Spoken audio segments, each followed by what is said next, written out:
Hermanos, lo que estamos celebrando hoy es algo muy importante. Lo que estamos celebrando hoy, pues nos entristece el corazón porque sabemos lo que nuestro Señor atravesó por nosotros, ¿verdad? Entonces lo sentimos. Sabemos que el domingo viene, pero lo que ha pasado hoy es terrible. Y todo el evento que vamos a tener ahora va a girar en derredor de la séptima palabra de Jesús en la cruz. Son esos eventos, esa sucesión de acontecimientos en el momento en que Él iba a morir. Y esos acontecimientos hablan y tienen mucho que decirnos.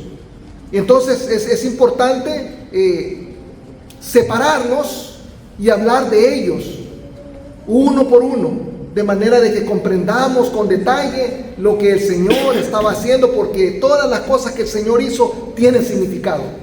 No hay cosa que Él haya hecho que sea casualidad, no hay cosa que Él haya hecho que lo haya hecho solamente por gusto, sino que todo tiene un significado, y un significado profundo si nosotros, de verdad, profundizamos en lo que la palabra está mostrando.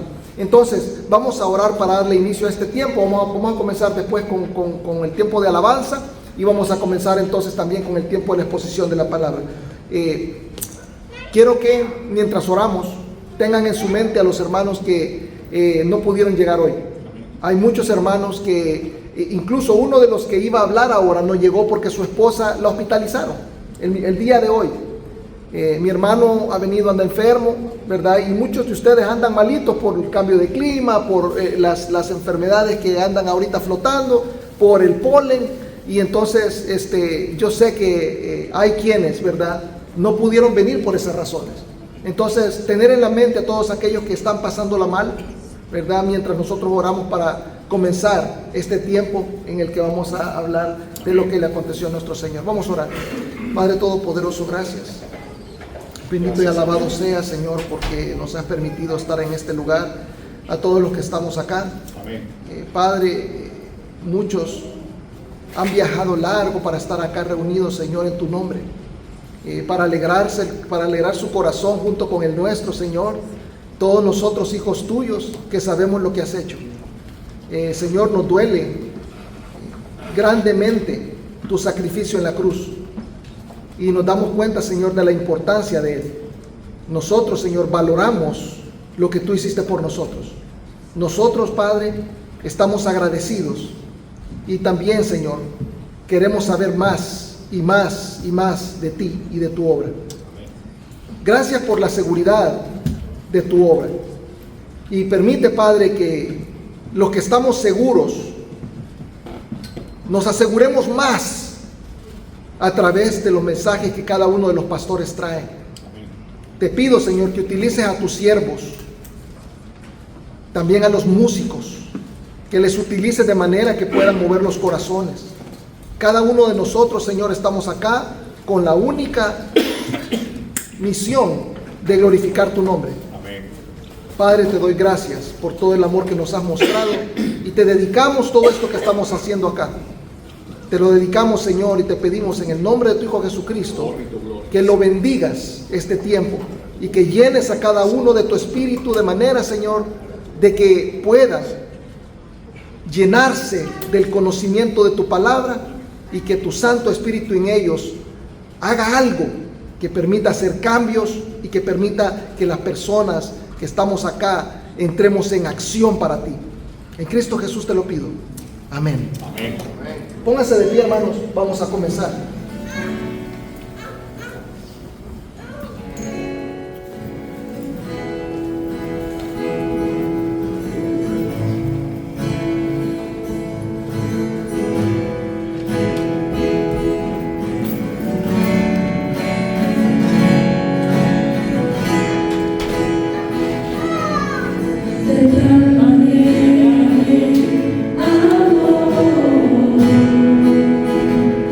Jesús.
¿Cómo podemos nosotros pagar, verdad? Eso que el Señor ha hecho por nosotros.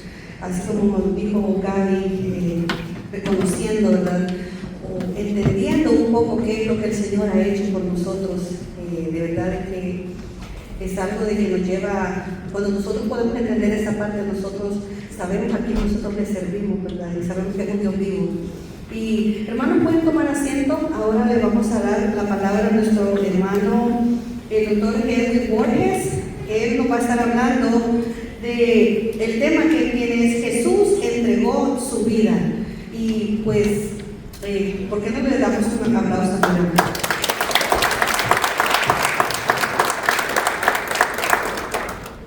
él? Agradecido del Señor, porque en su gracia y en su misericordia me ha permitido esta noche estar con ustedes compartiendo aquí en la Iglesia Bautista Ágape este evento tan importante y significativo para la vida y para el pueblo cristiano y para cada uno de nosotros de manera individual. No hay dudas, mis amados hermanos, que cuando meditamos acerca de lo que aconteció un día como hoy, no hay palabras que puedan describir realmente la obra de Cristo en la cruz del Calvario. No hay mente humana finita que pueda comprender y entender su sacrificio. Pero creo que el sermón de la cruz es bastante claro. Y qué interesante que Jesús utiliza un púlpito que es el púlpito más grande en la historia de la humanidad. Desde la cruz, Jesús no cesó de seguir mostrando, enseñando y llevando el mensaje de salvación y de esperanza y del cumplimiento de la voluntad de Dios y su plan redentor para el hombre. Y vemos aquí en Mateo capítulo 27, verso 50, la primera parte de este verso donde vamos a estar meditando esta noche en este evento, cuando estamos recordando la muerte de Cristo en la cruz del Calvario. Y el tema es: Jesús entregó su vida. Definitivamente no hay duda de que Jesús entregó su vida. Hay otros pasajes paralelos que me gustaría compartir con ustedes antes de continuar. Pero antes vamos a leer Mateo 27, verso 50. Mas Jesús, hablando otra vez, clamando a gran voz, entregó el Espíritu. Aquí está muy claro lo que el evangelista Mateo recoge en su evangelio. Jesús entregó su espíritu, entregó su vida. Y luego, más adelante, en el evangelio de Juan, precisamente en este evangelio que Jesús habla acerca de el buen pastor, se identifica él como el buen pastor de Israel, de la nación de Israel para los judíos, pero también menciona que hay un nuevo redil, y ese redil es el pueblo gentil. Y ante precisamente los apóstoles enseñándoles acerca de esta gran verdad, en el capítulo 10, versículos 17 y 18, Jesús debate aquí el discurso sobre lo que es el buen pastor. El buen pastor, dice, da su vida por las ovejas. El buen pastor entrega su vida por las ovejas. Y Jesús es el modelo perfecto del buen pastor. Y ante esa exposición que él hace para mostrarles a ellos de que él era ese buen pastor, dice claramente en el versículo 17: por eso me ama el Padre, porque yo pongo mi vida para volverla a tomar. Entonces, esto tiene un significado teológico bastante profundo. El hecho de que Jesús se identifica como Dios, como el Padre, aquel que tiene el poder y la capacidad de dar y volver a tomar la vida. Nadie más tiene esa capacidad. Solamente Él tuvo esa capacidad y ese poder porque Él es Dios. Por esa razón, nadie me la quita, sino que yo de mí mismo la pongo. Luego el versículo 18 dice: nadie me la quita, sino que yo mismo la pongo. Tengo poder para ponerla, tengo poder para volverla a tomar. Este mandamiento recibí de mi Padre. Es por esa razón que cuando meditamos en el evento de la cruz, en esta séptima palabra, podemos entender algo muy importante que posiblemente muchos no han podido posiblemente percatarse. Esta fue la séptima palabra de Cristo desde la cruz. Como ustedes saben, el número 7 ese es el número de la perfección. El número 7 es el número del cumplimiento de Dios, del cumplimiento perfecto de Dios. Dios acabó su obra en el séptimo día. Y vemos cómo ese número representa que Dios ha terminado su labor y su trabajo. Cuando Jesús predica su séptima palabra desde el Calvario, lo que está diciendo es que ya el Padre ha consumado su obra de redención al dejar que yo entregue mi vida por ustedes. Y esa es una obra completa y perfecta y que viene del Padre. Así que es interesante el hecho de recordar ese detalle tan importante. Bueno, pero hay cosas que a mí me intrigan con relación a este pasaje, como muchos otros pasajes. Cuando estudio la Escritura, yo soy de los que me gusta profundizar, pedirle al Señor sabiduría y profundizar en su palabra, porque hay unos elementos aquí importantes que me gustaría que usted y yo consideremos, y que precisamente significa las palabras de Jesús cuando Él dijo que Él entregaría su espíritu al Padre, que Él entregaría su vida para la redención de la humanidad, para la redención del hombre. Entonces, mi pregunta es la siguiente: ¿quién murió en la cruz?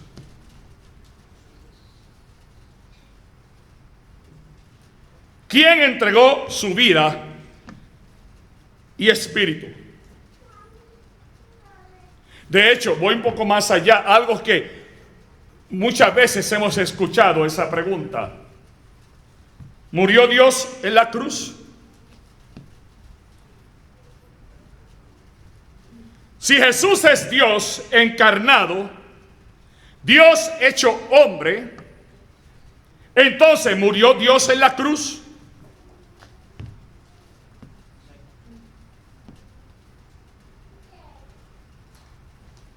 Entonces, muchos agnósticos aseguran que si Dios murió en la cruz, en la persona de Jesús, entonces el Dios de los cristianos está muerto. Obviamente no entienden lo que la muerte de Jesús significa, ni mucho menos su resurrección. Pero desde mi punto de vista, y esto es bien importante, es importante que podamos entender las palabras de Jesús desde la cruz, al decir que entregaba su espíritu al Padre, que entregaba su vida al Padre. ¿Realmente existe la muerte? Es otra pregunta. Preguntas importantes que nos deben de llevar a reflexionar, porque lo que estaba allí sucediendo realmente es importante desde el punto de vista bíblico y teológico y de la fe de nosotros como creyentes y como hijos de Dios. Cuando Jesús fue donde aquella joven que el padre le pidió desesperadamente que fuera a verla, y estaba dentro del concepto común muerta, ¿qué Jesús dijo? Ella no duerme, ella no ha muerto, ¿ella qué? Duerme. Entonces es interesante que entendamos algo desde el punto de vista de la teología. Entonces la pregunta es, ¿realmente existe la muerte? ¿Es la muerte el final de todo? ¿Muere el ser humano o la persona y ya ahí terminó todo? Cuando Jesús entregó su espíritu desde el púlpito más grande del mundo, como dije, lo hizo en el cumplimiento primeramente de las profecías y el plan de Dios, el plan redentor de Dios desde antes de la fundación del mundo. Esto no se improvisó en la cruz. Esto no se improvisó durante este tiempo en que Jesús estuvo cumpliendo su ministerio terrenal. Esto ya estaba planificado desde antes de la fundación del mundo por amor a ti y por amor a mí. Entonces, el salmista en el Salmo 31, rapidito, quiero leerles este pasaje. En el Salmo 31, el salmista recoge este pensamiento profético, versículo 5. En tu mano encomiendo mi espíritu. Pero hay otra parte ahí del Salmo que dice, tú me has redimido, oh Jehová, Dios de verdad. Y aquí vemos y podemos notar que Jesús no usó la última parte del Salmos 31, verso 5, que dice, tú me has redimido, oh Jehová, Dios de verdad. Muchos hechos extraordinarios que algunos de los compañeros van a exponer, yo solamente los voy a mencionar. Muchos de los hechos extraordinarios siguieron a la muerte del Salvador como evidencia y testimonio de quien entregó su vida en aquella vergonzosa cruz. Era quien dijo ser el Hijo de Dios, el Dios hecho hombre, el Salvador y Redentor del mundo. No hay duda de eso.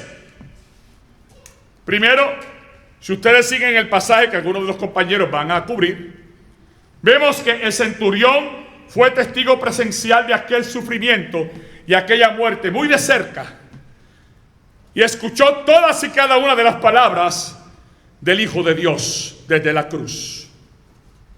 Segundo, vemos que el velo del templo judío se rasgó en dos pedazos para quitar la separación que había del hombre y Dios, y sobre todo para mostrarle al pueblo judío que ahora la salvación viene de Jehová y la salvación es para todos. Tercero, la tierra tembló, las rocas se partieron, se abrieron algunos sepulcros y muchos santos se levantaron y salieron de sus sepulcros como celebrando la victoria del Hijo de Dios sobre la muerte. Yo me imagino que allá, en ese momento, se habrá formado un caos. Imagínense todo eso sucediendo en el mismo momento en que el Hijo de Dios entregó su vida en la cruz del Calvario. Cuarto, el centurión entonces, el mismo, al principio mencioné, y atemorizado por todo lo que estaba sucediendo, exclamó otra vez, por segunda vez, verdaderamente este era Hijo de Dios. Había escuchado el mensaje, ahora creyó. Ese es el mensaje de la cruz. Para que tú creas que el que dijo, ahora yo entregué o entrego mi vida, realmente es el Hijo de Dios, el Dios encarnado, el Dios que da la vida, la vuelve a tomar. Y por último, la gente que estaba observando, viendo todo lo que acontecía, se volvieron a sus casas golpeándose el pecho. Yo me imagino que el cargo de conciencia de esta gente, al ver todo lo que había acontecido, el testimonio de los que allí estaban presenciando el evento, no pudieron con su culpa. Entonces uno se pregunta, ¿cómo pudo suceder todo esto? ¿Era necesario? ¿No era el Cristo, el Dios encarnado? Ciertamente lo era. ¿Cómo pudo Dios entonces morir realmente en la cruz? Pues déjenme explicarle para terminar, para que ustedes entiendan esta gran verdad bíblica y teológica. Todo esto comenzó, ¿dónde? En el principio, en el Génesis. La desobediencia del hombre trajo sobre la humanidad dos clases de muerte. ¿Saben ustedes cuáles son, no? La muerte física y la muerte espiritual. Podemos definir entonces ambas clases de muerte mediante una sola palabra. ¿Cuál es esa palabra? Esa palabra es separación. Este es el significado bíblico y teológico de la palabra muerte. Cuando Jesús muere en la cruz del Calvario, lo que estaba era separándose de su humanidad y volviendo a su estado natural, siendo el Dios y el Hijo de Dios. La muerte física es separación. Si la gente piensa que al morir ahí se acaba todo, no. Ahí usted se separa. La partida del cuerpo, del espíritu del cuerpo de la persona. La muerte espiritual también es separación, porque es el apartamiento de la persona no salva de Dios. Y esta es llamada a veces la muerte segunda. De manera que entonces estos dos enemigos infernales, la muerte física y la espiritual que comenzaron en Adán, han continuado maldiciendo y atemorizando a la raza humana por más de 40 siglos. Pero el cumplimiento del tiempo de Dios envió a su Hijo a este mundo. El Padre habla de su Hijo como el último Adán. ¿Por qué este título? Porque Cristo vino a deshacer lo que el primer Adán había hecho. Esto es, Él vino para liberar a la humanidad de estos diabólicos enemigos, la muerte física y espiritual. Y esto lo hizo en la cruz, donde se separó de su cuerpo humano, lo entregó al Padre en espera de su resurrección y así culminar con la tarea de darnos vida espiritual y eterna, porque nadie muere, solo se separa del cuerpo para que su espíritu, como dice la Escritura, vuelva a Dios, así como Cristo volvió al Padre. Unos para vida eterna, otros por haber rechazado al Hijo de Dios para condenación eterna. Jesús no murió, Él entregó su vida. Se separa de su humanidad para volver a tomar su gloria, dar testimonio de quien realmente es, ir al Padre, interceder por nosotros y reinar por la eternidad. Bendito sea su nombre.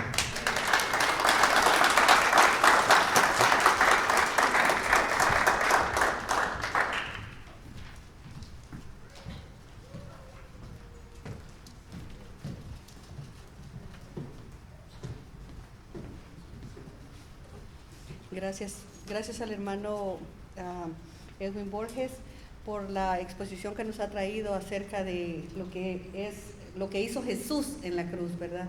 Qué importante, hermanos, es de que entendamos lo que el Señor ha hecho por nosotros, ¿verdad? Y vamos a continuar con nuestro programa y le vamos a pedir a nuestro hermano Ricardo Walter que pase y él nos va a hablar de Jesús rompió la separación. ¿Qué tal si también a él le damos un aplauso?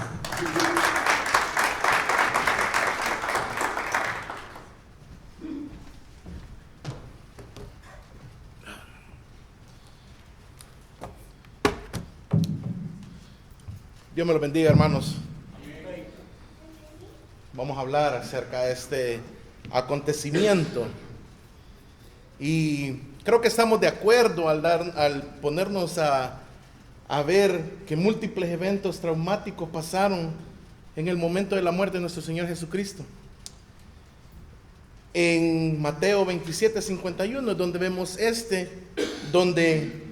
y se lo voy a leer, dice Mateo 27:51, y he aquí el velo del templo se rasgó en dos, de arriba a abajo.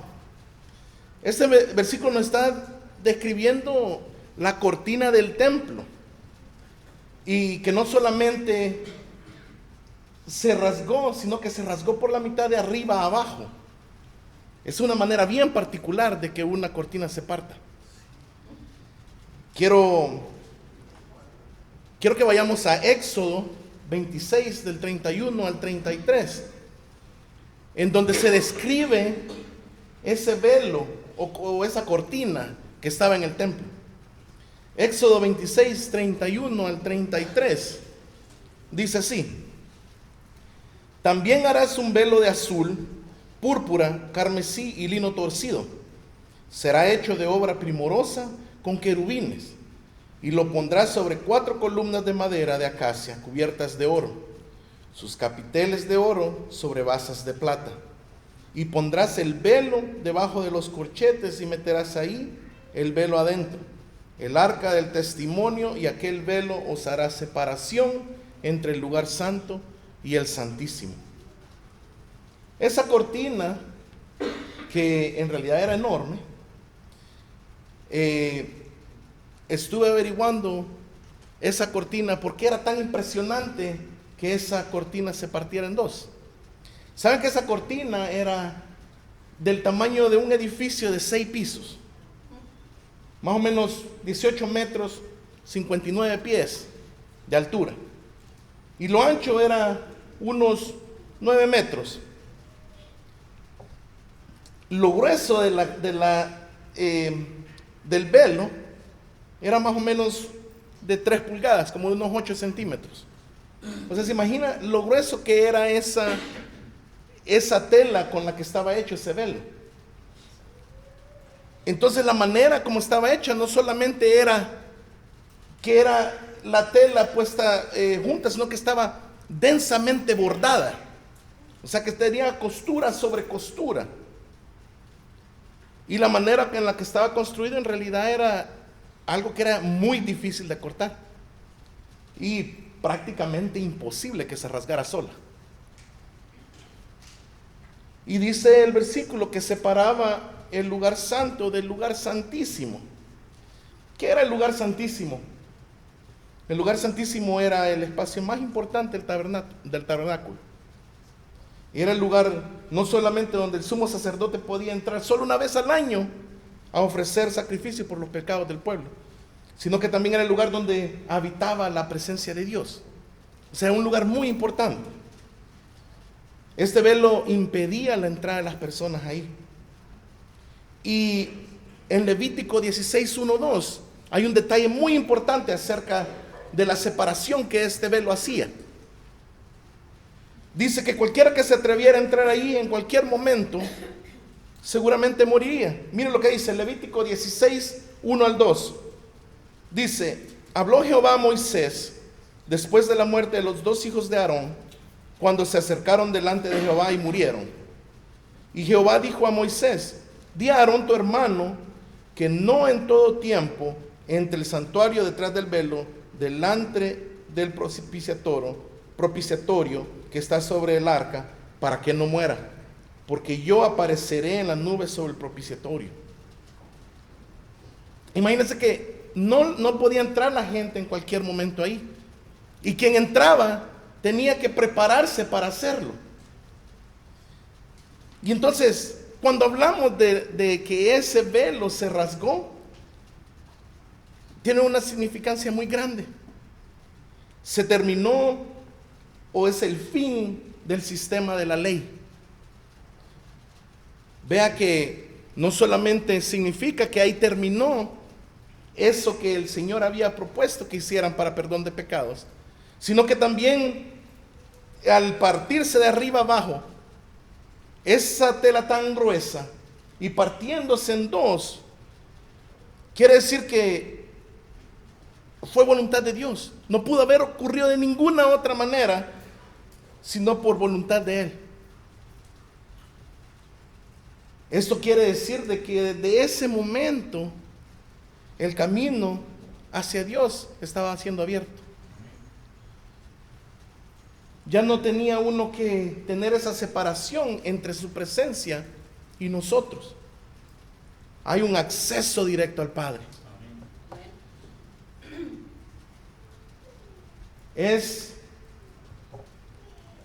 De especial manera es importante recalcar que no solamente nosotros tenemos acceso al Padre, sino de la manera que nosotros adquirimos ese acceso.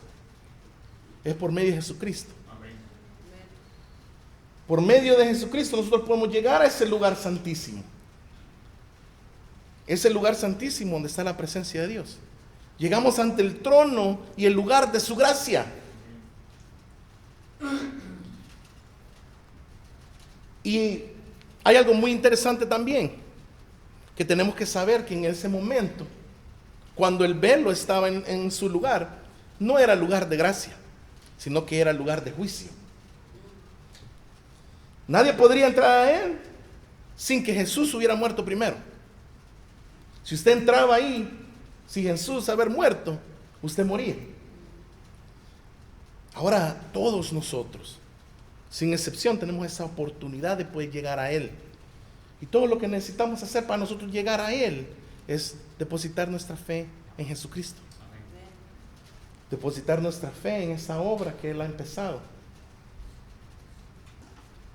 Podemos llegar con valentía y sin temor ante Él. ¿Sabe que la necesidad de este sistema de sacrificios judío fue algo que el Señor, nuestro Dios, ofreció a Israel en su momento para poder ser agradable delante de Él? Pero cuando Jesucristo vino y murió por nosotros, Él había satisfecho ese sacrificio perfecto y final por el pecado. Él mismo se hizo pecado con nosotros en mente.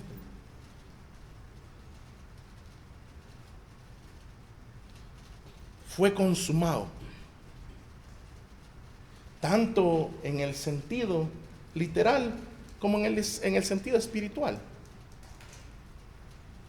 Dios eliminó esa barrera que había entre Él y nosotros. Hermanos, nosotros en realidad no podemos imaginarnos el amor que el Señor tiene por nosotros. En el momento que Él estaba separando y quitando esa barrera de ese lugar, estaba pensando en nosotros. Estaba pensando en la necesidad que nosotros tenemos de Él. Estaba pensando que aunque nosotros nos cueste reconocerlo, no somos nada sin Él. Tenemos que sentarnos y pensar en esto. De verdad, sentarnos y poder reaccionar ante esta verdad. Lo que el Señor nos está poniendo enfrente. La oportunidad que el Señor nos ha dado. Yo los quiero invitar esta noche, hermanos, a que no solamente conozca esta verdad, sino que la haga parte de su vida. Todos nosotros como cristianos tenemos que entender el amor que el Señor tiene por nosotros. Y al nosotros entender el amor que el Señor tiene por nosotros, nosotros vamos a cambiar nuestra actitud. Vamos a aprender a amar como Él quiere que nosotros amemos.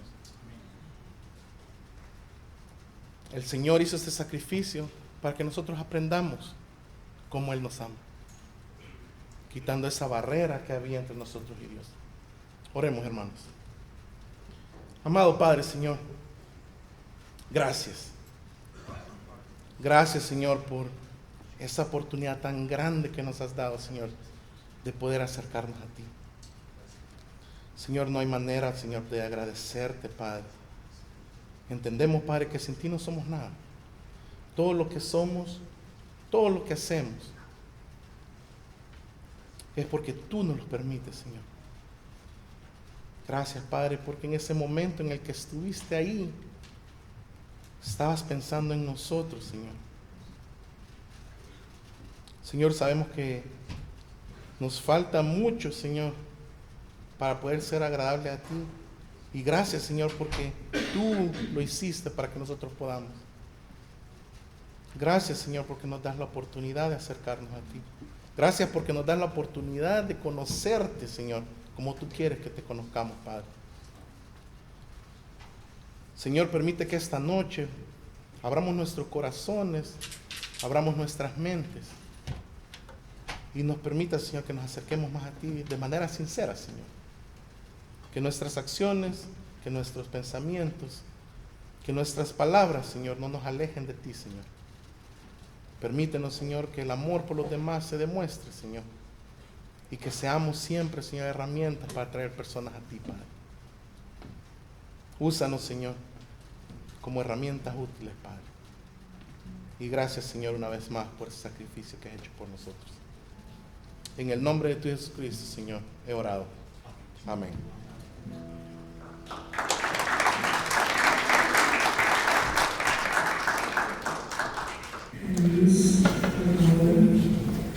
La adoración a nuestro Señor, al que es digno de nuestra alabanza. Prestamos nuestras vidas como sacrificio a nuestro Señor. Postrémonos ante sus pies.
una casa es para ti, Señor.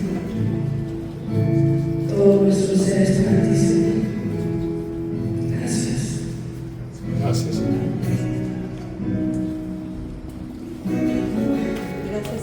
Gracias a nuestro Padre Celestial que dio la vida por nosotros, como decía nuestro hermano Ricardo. Él murió porque nos amó primero, ¿verdad? Él nos amó y Él nos enseña de la manera que como nosotros debemos amar. Gracias a Dios por ese sacrificio que hizo un día como hoy. Le damos la bienvenida a nuestro hermano, a reverendo Gerardo Mendoza, y él nos va a estar hablando de Jesús abrió los sepulcros. Bueno, sean bienvenidos a la casa del Señor. Es un gozo estar aquí exponiendo la palabra de Dios. Yo siempre tengo el temor de pararme aquí al púlpito porque siempre debemos exponer lo que es la palabra del Señor. Y es un gozo escuchar a nuestro hermano Borges y al hermano Ricardo Walter, que nos estuvo edificando con la palabra. Y al levantarme hoy en esta mañana, levanté algo triste porque nuestro Señor Jesús hace más de 2000 años entregó su vida por cada uno de nosotros. Al llegar a este lugar, veo la cruz que está aquí atrás de nosotros y vemos todo lo que pasó nuestro Señor Jesús en esa cruz, cómo Él sufrió, cada golpe, cada burla, todo lo que sufrió Él por causa nuestra. Y eso nos anima a nosotros hoy en esta tarde a estar reflexionando y meditando lo que Él hizo. Porque lo que Él hizo en la cruz no fue en vano. Porque este grupo de hermanos que estamos aquí presentes hoy, fuimos y lo que nos une es la sangre de nuestro Señor Jesucristo. Somos dos iglesias locales en diferentes lugares, pero somos una sola iglesia en el Señor. Así que hoy nos reunimos a meditar en la palabra del Señor. A mí me tocó el cuarto acontecimiento: Jesús abrió los sepulcros. Y la palabra del Señor dice en Mateo capítulo 27, 51 al 53. Si usted tiene su Biblia, ayúdeme a leer conmigo. Y he aquí el velo del templo se rasgó en dos, de arriba a abajo, y la tierra tembló y las rocas se partieron, y se abrieron los sepulcros, y muchos cuerpos de santos que habían dormido se levantaron, y saliendo de los sepulcros, después de la resurrección de Él, vinieron a la santa ciudad y aparecieron a muchos. El cuarto acontecimiento: Jesús abrió los sepulcros. La palabra nos dice que cuando Jesús entregó el Espíritu, cuando Él murió en la cruz, pasaron sucesos que podemos nosotros decir que fueron sobrenaturales. Sucesos que no ha pasado y nunca va a pasar con la muerte de una persona. Porque en toda la historia de la humanidad, mis amados hermanos, han muerto millones de personas. Y todos los que estamos aquí vamos a morir en determinado tiempo. Pero moriremos y solamente seremos enterrados, y nada de lo común va a pasar con nuestro entierro. Solamente nos van a llorar nuestros seres queridos y nos van a dar el adiós, y de ahí todos van a seguir con su vida. Pero con la muerte de nuestro Señor Jesucristo ocurrieron hechos que demostraron que Él no era de este mundo, que Él era el Hijo de Dios. Pero cada hecho que sucedió era para demostrar tanto a aquellas personas que lo estaban crucificando, tanto a aquellos discípulos que se habían seguido a Jesús, que Él era el Mesías profetizado en el Antiguo Testamento. La palabra de Dios nos dice que el velo se rompió, se rasgó, y ahí solamente podemos ver el poder de Dios. Es muy cierto que a mí me tocó que cuando los sepulcros se abrieron y se levantaron aquellos muertos, pero la palabra de Dios dice que también la tierra tembló. Que la tierra tembló, ¿por qué? Se sacudió, dice.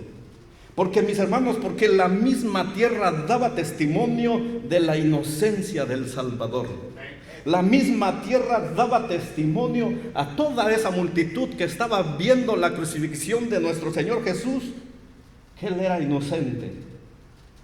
Es más, mis hermanos, dice que la creación aún gime,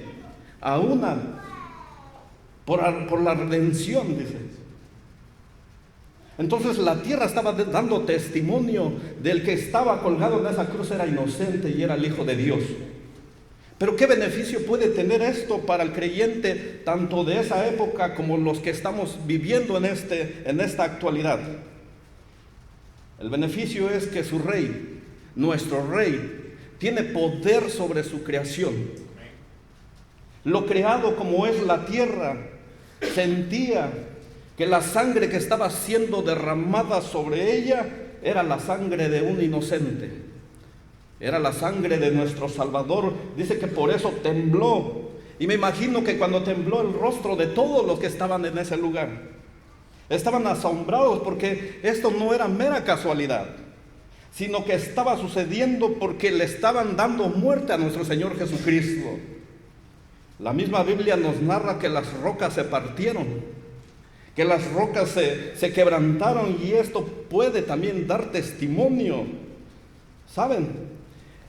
El mayor temblor registrado en la historia de la humanidad es lo que pasó en el año 1960 en Valdivia, Chile. Hubo un temblor en la escala de Richter de 9.5. Pero no se compara ese temblor a lo sucedido cuando Cristo lo estaban crucificando, porque la palabra de Dios dice que esas rocas se partían. Esto tuvo que impactar también a la vida de aquellas personas. Ellos tuvo que impactar grandemente a aquellos que estaban presenciando la muerte de nuestro Señor Jesús, pero de igual manera a los discípulos de Jesús. Usted recuerda, mi hermano, cuando Jesús iba entrando a Jerusalén, cuando aquella multitud gritaba: Hosana al Hijo de David, bendito el que viene en el nombre del Señor, Hosana en las alturas. Algunos de los fariseos se acercaron y le dijeron: Maestro, reprenda a tus discípulos. ¿Y qué les contesta Jesús? ¿Qué le contesta Jesús? Fariseos, dice, os digo que si ellos no clamaran, ¿quiénes lo van a hacer? Las rocas clamarían. Es interesante, ¿no? Las rocas clamarían. En efecto, mis hermanos, cada piedra partida, en efecto, estaba dando el poder de nuestro Señor Jesús. Estaba dando testimonio a todos los que estaban viendo. A todos los que podemos leer y abrir la Biblia hoy en día, nos da testimonio que Él estaba en la cruz y ese era el Mesías, era el Salvador. Es asombroso y maravilloso todo eso, lo que sucedió. Es asombroso todo lo que sucedió alrededor de la muerte de nuestro Salvador. Otro suceso es acerca de los sepulcros. La palabra de Dios dice que se abrieron los sepulcros y muchos cuerpos de santos que habían dormido se levantaron. Y saliendo de los sepulcros, después, de esa palabra es clave, después de la resurrección de Él, vinieron a la santa ciudad y aparecieron a muchos. Si el temblor no impactó a las personas, si las rocas partidas no impactó a la gente, este suceso definitivamente tuvo que impactar a todos. Porque podemos ver temblores y podemos ver rocas que se puedan partir, pero ver muertos que resucitan, esto tuvo que impactar a las personas. Pero solamente eso sucedió por la muerte de nuestro Señor, por el poder de Él. Y este es un beneficio que todos los que creyentes y todos los que seguimos a Jesús y los que lo siguieron y los que le seguimos hoy, nos debe impactar. Un beneficio tan grande. ¿Qué impacto aquel suceso que debe tener en la vida de sus discípulos? Como los que estaban ahí en Jerusalén y podían ver a esa gente que había muerto y ahora estaban vivas. Esas mismas personas que antes gritaban crucifíquenlo y que se burlaban de Él, pero de una otra manera creo que también lo hicieron con los que seguían a Jesús. Jesús sufrió y mucho sufrió. Pero cada uno de sus discípulos, también ellos sufrieron y pasaron rechazo. ¿Y qué sentirían sus discípulos al ver a Jesús postrado en esa cruz? Se está muriendo nuestro maestro. ¿Y ahora qué sigue? Y puede que una otra persona se haya acercado a ellos y los rechazara y se burlara de ellos. Mira, tu maestro está colgado en esa cruz. Pero este suceso que estaba pasando, que desaparecieron aquellos que estaban muertos, resultó en un beneficio para los que siguen a Jesús, como lo resulta hoy para nuestra vida. Porque lo que ocurrió con ellos, que ya estando muertos volvieran a la vida con un cuerpo físico, solamente se le puede atribuir al poder de Dios. Solamente al poder de Dios. Y podemos preguntarnos y especular quiénes fueron aquellos santos que se levantaron. Unos dicen que fueron los patriarcas, otros que fueron posiblemente Elizabeth, Zacarías. Podemos especular quiénes fueron. Pero quien hayan sido, la realidad es que volvieron a la vida por el poder del Señor.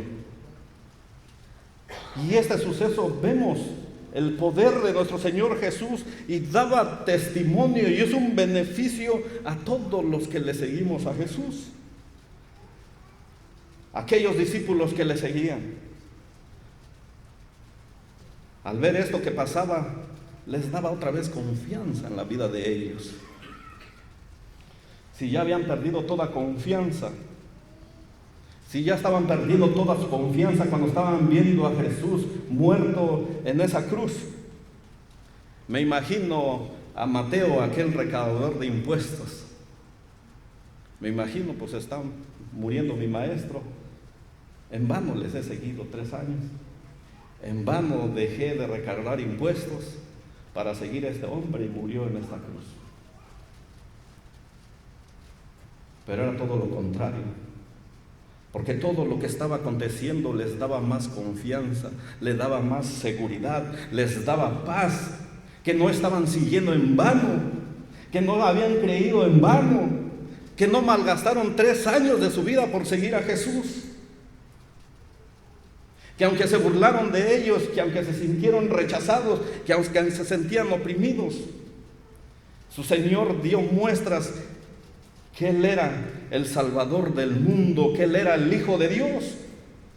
Porque los que siguieron a Jesús comprendieron que ellos se levantaron por el poder de Él. Y podemos creer hoy en día que lo que se nos narra en la Biblia, que aquellos que resucitaron no es algo ficticio.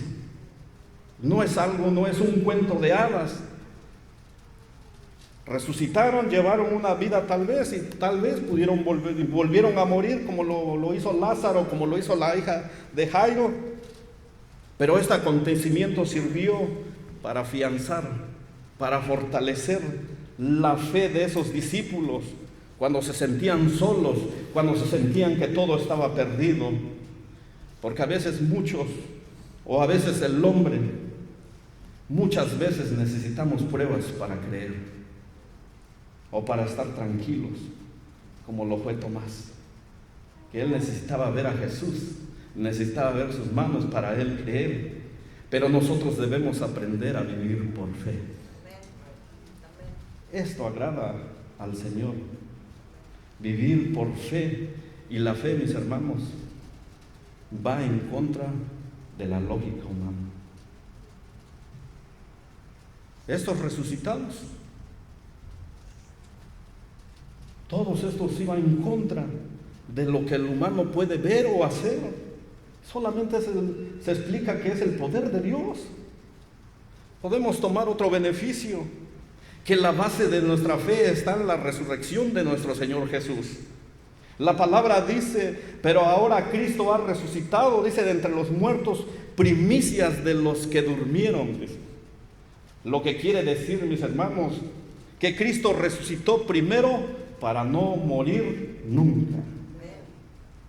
El beneficio más grande que tienen sus hijos, que tenemos, o que pudieron tener aquellos que le seguían a Jesús, que Jesús tiene el poder para resucitar.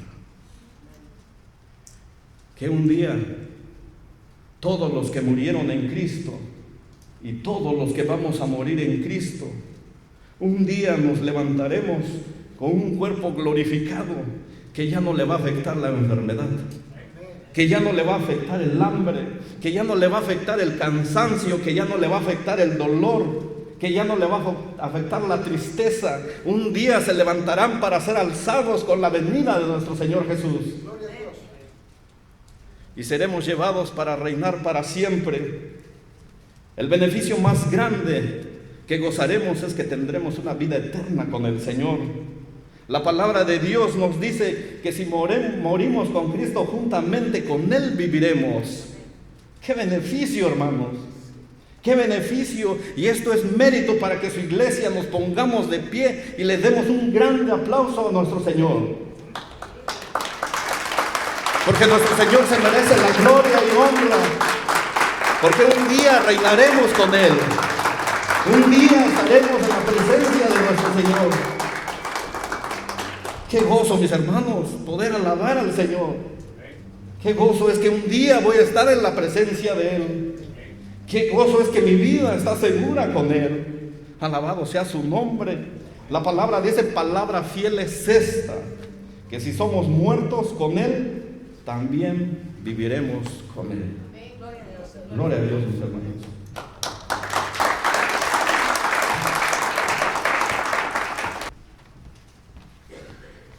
Gracias, hermano Gerardo, por la palabra que nos ha traído esta noche. Y de verdad de que qué descanso a mi corazón saber que un día estaré con el Señor. Qué esperanza más grande la que nosotros tenemos, ¿verdad? De que aunque pasemos lo que pasemos en este cuerpo, en este tiempo, cuando estemos con Él, todo va a ser diferente. Gloria a Dios por eso. Para el quinto acontecimiento y el último, vamos a recibir a nuestro pastor Rafael Walter, y el tema es Jesús confirmó su identidad. Buenas noches, mis queridos hermanos. Qué felicidad tenerlos acá, a cada uno de ustedes. Y la verdad es un privilegio escuchar a cada uno de estos pastores y ver los diferentes puntos de vista, cosas que no había pensado. Ellos han tocado, cada uno de ellos ha tocado alguna cosa en la que yo no había pensado, y eso muestra de que la palabra de Dios siempre nos enseña algo, y es una verdadera bendición que nosotros podamos recibirla constantemente.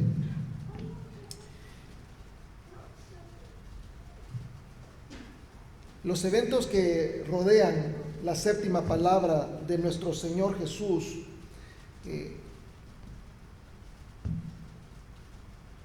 son eventos que abrieron los ojos de las personas. Los humanos somos conocidos por ser incrédulos. A nosotros nos cuesta, ¿verdad?, creer, nos cuesta, tenemos que ver pruebas, así como dijo nuestro hermano Gerardo. Somos como Tomás, ¿verdad? Tenemos que poner el dedo en la llaga y somos desconfiados. Y a través de la historia se han cometido tremendos errores por la desconfianza. Les voy a poner en pantalla la imagen de Galileo Galilei. Y inventó el telescopio, se puso a observar las estrellas y se dio cuenta de que las cosas no eran como las pensaba la gente de su tiempo, sino que se daba cuenta de que, porque la gente pensaba que el centro del universo era la Tierra y que todo giraba alrededor de la Tierra. Y Galileo se dio cuenta de que no era así que estaban pasando las cosas. Y él les dijo a todos de que era un error pensar así, de que en realidad en el sistema solar todo giraba alrededor del Sol. Las autoridades del tiempo le dijeron que se retractara, o que lo iban a castigar, que lo iban a torturar y que lo iban a meter preso. Y se tuvo que retractar, se echó para atrás De todas maneras, le dieron arresto domiciliario por el resto de su vida. Y ahora nos damos cuenta de que él tenía razón. Era un tremendo error no creer lo que Galileo dijo. Pero ese no es el peor error, porque hay muchos errores que hemos cometido como ese en la historia. Pero ese no es el peor. El peor es inequívocamente dudar de la identidad de Jesucristo. Todos los acontecimientos de los que hemos hablado hoy, uno por uno, son pruebas de la identidad de Jesús. Los hermanos han estado diciendo uno por uno lo que ha sucedido durante la séptima palabra. Cosas impresionantes. Y yo les voy a compartir uno más, que a primera vista no es tan maravilloso. Y es las afirmaciones de los testigos. Les voy a leer Mateo 27:54 y lo vamos a tener en pantalla para si lo quiere leer y acompañarme. Y dice así: el centurión y los que estaban con él guardando a Jesús, visto el terremoto y las cosas que habían sido hechas, temieron en gran manera y dijeron: verdaderamente este era Hijo de Dios.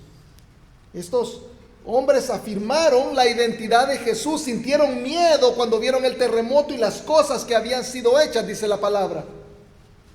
La verdad es que muchas cosas inexplicables estaban pasando durante el tiempo en el que Jesús estaba muriendo y aún después de que él murió. Además del terremoto, se oscureció el sol, cosa que mis hermanos no mencionaron. Dice de que hubo tinieblas en toda la tierra por 3 horas. Se rasgó el templo, y qué interesante lo que dijo mi hermano Ricardo, que eran 6 pisos de alto y se rompió de arriba para abajo. La tela era tan gruesa que era imposible que un ser humano lo hiciera. Esto es algo que solo lo podía hacer Dios. Se partieron las piedras, se abrieron las tumbas, salieron los muertos y visitaron a la gente de Jerusalén. El que había muerto no es una persona común y corriente, no es como uno de nosotros. Todas estas cosas son testimonio irrefutable de que este hombre en la cruz no era meramente un hombre. Cada uno de los milagros están logrando lo que los milagros han logrado desde el principio que Jesús los comenzó a hacer: que la gente creyera quién es Él. No sé si recuerdan las bodas de Caná, el primer milagro del Señor Jesús. Y desde ese momento, milagro tras milagro, no hacía sino confirmar su identidad. Fíjate lo que dice de ese momento Juan 2:11. Este principio de señales hizo Jesús en Caná de Galilea y manifestó su gloria. Eso es lo que hacen los milagros: manifiestan la gloria de aquel que vino para mostrarnos quién era. Y sus discípulos creyeron en él. Los discípulos creyeron. Para eso es que se hizo el agua vino, para que creyeran. Y a partir de esto, estos milagros y que la gente creyera sucedía una y otra vez. Otro ejemplo lo pueden ver en Juan 2:23. Dice: estando en Jerusalén en la fiesta de la Pascua, muchos creyeron en su nombre, viendo las señales que hacía. Jesús sabía que los milagros eran una prueba contundente de su identidad. Demostraban quién era, y por eso los hacía en público, porque necesitaba que la gente se enterara. En Juan 10:37-38 Jesús dice: si no hago las obras de mi Padre, no me creáis. Mas si las hago, aunque no me creáis a mí, creed las obras, para que conozcáis y creáis que el Padre está en mí y yo en el Padre. Juan 14:11 dice: creedme que yo soy en el Padre y el Padre en mí. De otra manera, creedme por las obras. Las obras eran para que la gente creyera en la identidad de Jesús. Toda clase de gente creía en Jesús por lo que él hacía. Primero los discípulos, después los judíos, luego los samaritanos, ahora hasta los romanos. La pregunta es, hermanos, ¿para qué creer en Jesús? ¿Para qué creer que Jesús es el Hijo de Dios? ¿Por qué no está bien verle a Él como un hombre común y corriente? ¿Qué diferencia hace? Juan 20:31 nos da la respuesta.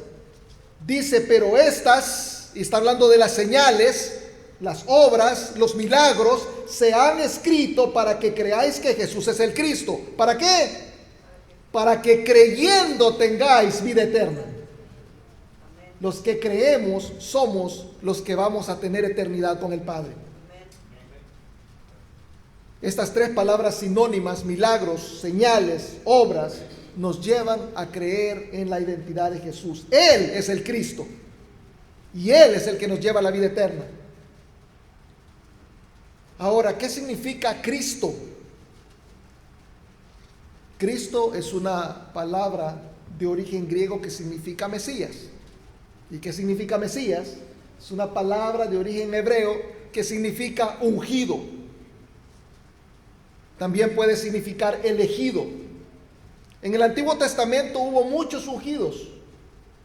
Los ungían con aceite y eran para funciones específicas. Los ungidos o elegidos eran profetas, sacerdotes o reyes.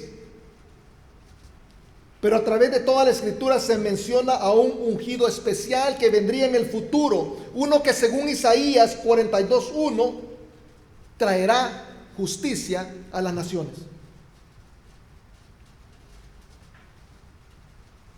Algo que ningún otro ungido podrá hacer. Y no solo eso, sino que también ocuparía todas las funciones de los ungidos. Todas. Profeta, ¿por qué? Porque él vino a predicar la palabra de Dios. Sacerdote, ¿por qué? Porque él serviría de mediador entre Dios y los hombres. Rey, ¿por qué? Porque se le daría todo el poder. Cada vez que un escritor bíblico menciona esos títulos y los aplica a Jesús es porque quiere que te des cuenta que ha descubierto algo muy importante. Quiere que te des cuenta de que Jesús es el Mesías prometido. Que Él cumple a perfección con todo. Porque fíjate, los profetas, los reyes, los sacerdotes eran imperfectos. Sabemos que el rey David, uno de los reyes más gloriosos y respetables, el rey conforme al corazón de Dios, ofendió y pecó al Señor de tremenda manera. No era perfecto. Sabemos, están escritos los errores que él cometió. Los sacerdotes tenían que pedir perdón por sí mismos antes de poder perdonar al pueblo. Y los profetas se resistían muchas veces a hacer lo que Dios los mandaba hacer, si no recuerden la experiencia de Jonás. Pero este futuro ungido te traería contentamiento al alma de su padre. Eso es lo que dice Isaías 42:1. Palabras fuertes de aprobación divina. Alguien que extendería el gobierno de Dios a toda la tierra. Y esa es la razón por la que los judíos lo querían hacer rey. Esta semana pasada recordamos el Domingo de Ramos, la entrada triunfal de Jesucristo a Jerusalén. Y toda la gente se quitaba los mantos, cortaba ramas, las tiraba al piso, para que Él pasara, porque querían hacerlo rey al ver todas las cosas que Él hacía. Y querían que esas cosas fueran permanentemente, para que la felicidad fuera solamente temporal. Habían entendido erróneamente la labor de Jesucristo. Habían entendido que tal vez era un conquistador. Pero todas las funciones y todas las señales, milagros, obras, eran para que nosotros lo pudiéramos ubicar, no para que lo pusiéramos en una posición, sino para que lo identificáramos, para que supiéramos bien en quién íbamos a poner la confianza. Necesitábamos estar seguros de en quién íbamos a creer.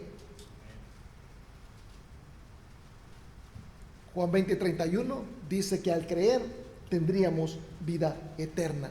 De modo que las señales finales en derredor de su muerte hicieron su trabajo, porque convencieron al centurión y a los soldados que estaban ahí. También convencieron a otro grupo, dice otro de los evangelios, Lucas 23:48, lo van a tener en pantalla. Dice: y toda la multitud de los que estaban presentes en este espectáculo, fíjate bien, toda la multitud de los que estaban presentes, viendo lo que había acontecido, se volvían golpeándose el pecho. ¿Qué es lo que había acontecido? ¿A qué se refiere? Obviamente a los milagros. Se dieron cuenta de que todas estas cosas que estaban sucediendo no son normales. Todos estos eventos hicieron que todas las personas que habían estado hacía muy poco gritándole crucifícale, ahora se arrepintieran, porque los golpes de pecho, como dijo nuestro hermano, es un acto de contrición, es acto de culpabilidad, es acto de remordimiento. Exactamente lo que se espera de todo aquel que escucha el evangelio. Al hacer esto, estas personas reconocieron que realmente Jesús es Hijo de Dios. Y su testimonio es importante, porque Jesús dijo en Juan 5:31, si yo doy testimonio acerca de mí mismo, mi testimonio no es verdadero. Hermanos, el testimonio de terceros es importante. El testimonio de terceros es necesario. Fíjese que estaba leyendo yo la historia de este señor que les voy a poner en pantalla, Frank Abagnale. Ahí está con Leonardo DiCaprio. Los cinéfilos seguramente ya vieron esa movie. Está con él porque Leonardo DiCaprio lo protagonizó a él en una película, Catch Me If You Can, agárrenme si pueden. Y es una historia de la vida real. Este tipo era un mentiroso. Él decía que era cosas que no era. La gente miente acerca de sí misma. Y es por eso que es importante el testimonio. Fíjate de que este señor era un mentiroso profesional. Se hizo pasar por piloto de Pan American.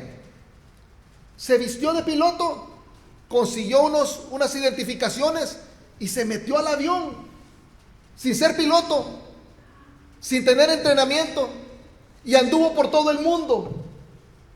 Y dicen que se quedaba en hoteles caros y todo lo hacía a cuenta de Pan American. Y no paró ahí.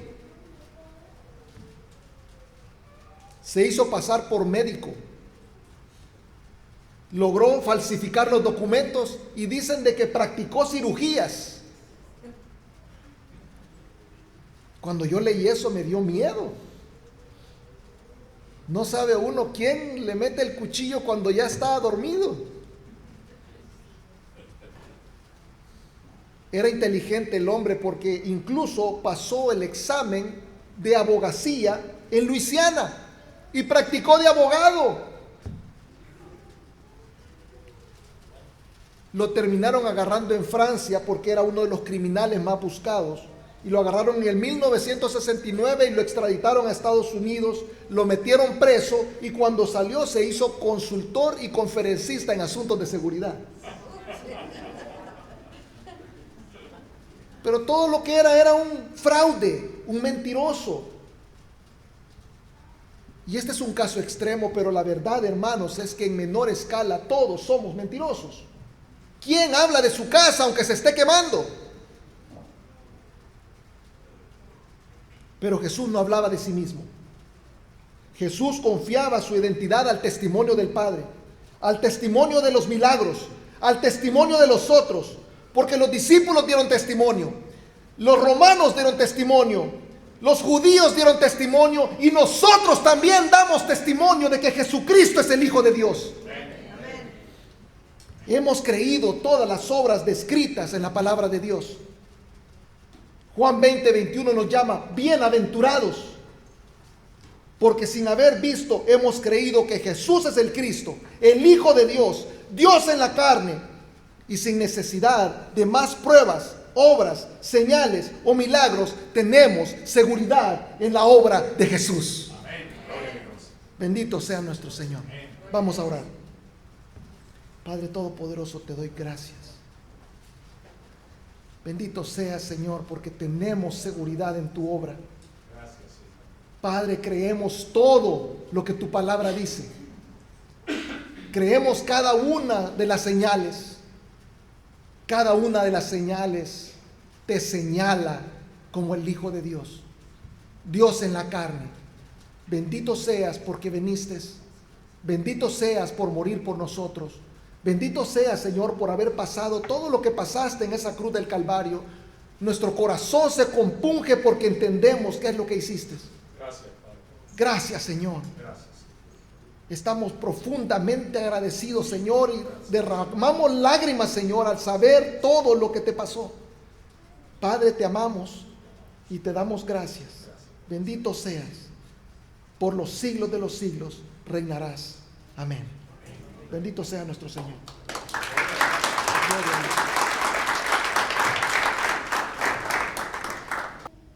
En el monte Calvario, también se conocía como el Gólgota o monte de la calavera.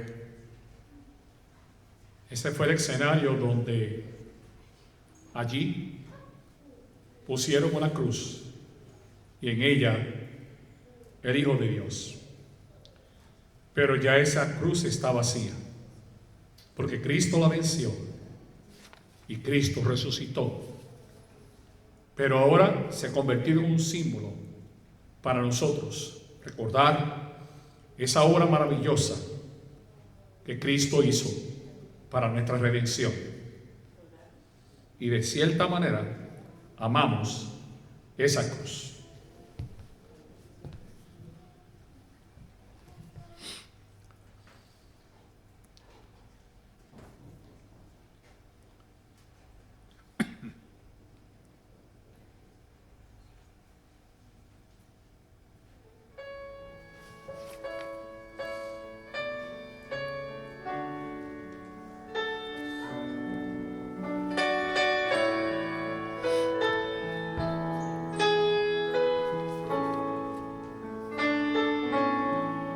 En el monte Calvario estaba una cruz, emblema de afrenta y dolor. Mas yo amo esa cruz, do murió mi Jesús por salvar almas vil pecador. Oh, yo siempre amaré esa cruz. En sus triunfos mi gloria será. Y algún día, en vez de una cruz, mi corona Jesús me dará. Y aunque el mundo desprecie la cruz de Jesús, para mí tiene suma atracción, pues en ella llevo el Cordero de Dios, de mi alma la condenación.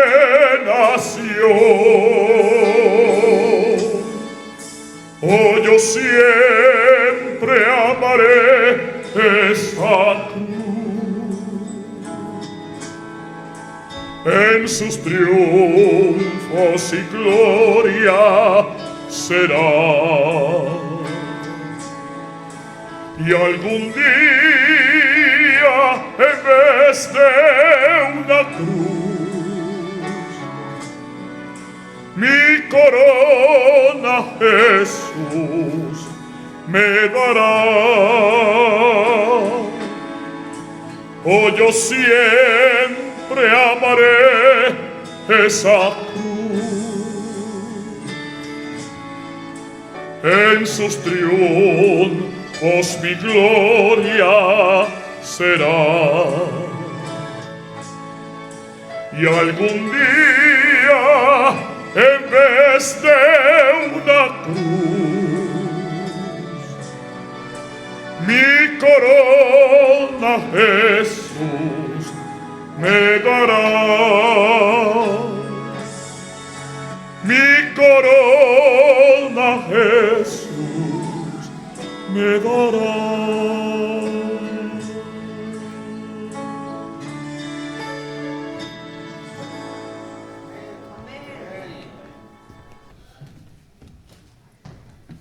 Y así como estamos, hermanos, adoremos a nuestro Dios con una alabanza hermosa.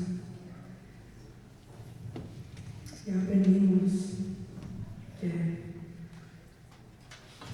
el Señor cumple sus promesas con nosotros. Él nos enseña su amor con este sacrificio. Y no tenemos nada más que darle, solo nuestras voces y vidas en adoración a Él. Adoremos a nuestro Señor.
Qué hermoso tiempo el que el Señor nos ha permitido tener. ¿Estamos llenos? Hemos recibido la palabra del Señor. Gloria a Dios por este tiempo, gloria a Dios porque hemos podido estar reunidos 2 iglesias. Gracias a nuestros hermanos que vinieron desde Clayton el día viernes. Yo sé que mucho tráfico desde allá. Un agradecimiento especial al pastor Gerardo, su esposa y a toda la congregación que los han acompañado hasta acá. Al pastor Borges y su esposa Betsy también por estar aquí con nosotros. A los miembros de la iglesia Ágape, a nuestros hermanos Ricardo Walter y el pastor Rafael Walter que nos han expuesto la palabra también. A nuestros hermanos que vinieron temprano a organizar, a todos los que han traído algo para compartir. Porque sí, terminó la hora de lo que es la palabra, de llevar la alabanza para nuestro Señor por medio de la música. Pero ahora también un agradecimiento especial a los muchachos que se han preparado por lo que es la música. Gracias, Pastor Borges, también por compartirnos esa linda alabanza, ¿verdad? Y por la actividad que hemos tenido. A los muchachos del sonido que han estado también trabajando. Es un momento donde todos nos involucramos. Yo sé que hay unos que cocinaron, unos que limpiaron, a los que han traído. De verdad que todo esto no se puede hacer solamente con una persona, sino que es un grupo de personas trabajando y todo para darle la gloria y honra a nuestro Señor. Gracias, hermanos, por todo lo que han hecho, ¿verdad? Y ahora le vamos a pedir a nuestro pastor Walter para que pase y nos despide en oración. También ore por los alimentos, porque sí hay refrigerio, ¿verdad? Sí vamos a comer. Gracias, hermanos.